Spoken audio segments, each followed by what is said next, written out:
Et en coaching, moi, ce que j'utilise, quand quelqu'un bloque, je dis écoute, ok, on va prendre que c'est toi. Je dis ok, Julien, je comprends. Là, j'ai l'impression qu'on est en train un peu de bloquer. Maintenant, pense à la personne la plus chère pour toi. C'est qui la personne la plus chère à tes yeux? La personne la plus importante dans ta vie, c'est qui? Ouais, je vais faire tes jaloux si je réponds à cette question. Ah bah, ma femme, du coup. Ta femme, d'accord. Ben, au lieu de penser pour toi, dis si ton épouse devrait changer, devrait mieux manger, mieux dormir, faire du sport, qu'est-ce que tu donnerais comme conseil pour l'aider à adopter ces nouveaux changements? Qu'est-ce que tu lui dirais à ton épouse?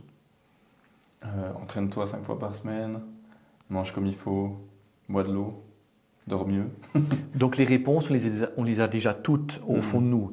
En étant tout à fait honnête avec vous-même, vous le savez déjà. Si vous voulez être C'est ce qu'il faut faire.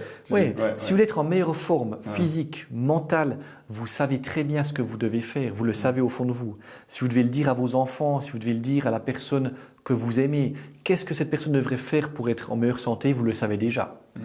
La question à se poser, c'est pour quelle raison est-ce qu'on ne le fait pas encore?